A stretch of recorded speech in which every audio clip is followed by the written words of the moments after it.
Perform कर रहे हैं आज, उसमें एक है जाइडस का चार्ट लेकर आइएगा। आज खुलने के साथ ही इस स्टॉक में हमने देखा है बिकवाली की पोजीशंस बनती हुई दिखाई दी। यहाँ पर अगर आप गौर करें 4.5% तक का नुकसान देखने को मिला है।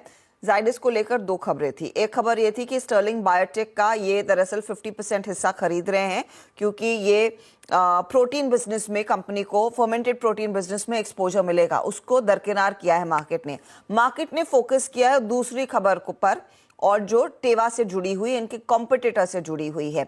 अब एग्जैक्टली क्या दिक्कत उभर कर आई है कि ये स्टॉक 4.5% नीचे है, इस पर एक व्यू कंचन हमारे साथ जुड़ गई हैं।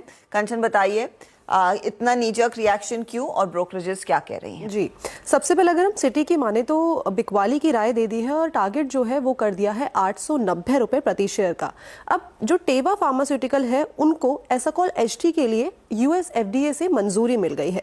अब इससे जो है वो जाइडस लाइफ साइंस को हम देख सकते हैं कि सीधा सीधा आता हुआ कॉम्पिटिशन दिखाई देगा। ये जो दवाई है basically diarrhoea, rectal bleeding, stomach pain जैसे बोवल डिजीजेज जिन्हें कि हम साइंटिफिकली बोलते हैं अल्सरेटिव कोलाइटिस, उन्हें ठीक करने के लिए इस्तेमाल इसका किया जाता है। बेसिकली जाइडस के फिस्कल ईयर 24 के रेवेन्यू में एसाकॉल एचटी का करीबन 14 to 16 CR डॉलर का हमें एक कंट्रीब्यूशन देखने को मिल सकता है। But at the same time टेवा के इस लॉन्च से हो सकता है कि यहाँ पे हमें सेल्स के अंदर 40 से 50% का डेंट भी देखने को मिले। साथ ही साथ कंपटीशन बढ़ने से हो सकता है कि हमें वैल्यूएशन पे भी एक झटका आता हुआ दिखाई दे सकता है। तो ये थी सिटी की राय जाइडस लाइफ साइंस पर। इनफैक्ट वो जेफरीज की भी एक नोट आई थी और वो मैं मेंशन कर देती हूँ, अगर आपके पास वो डिटेल्स हो तो लेकर आइएगा।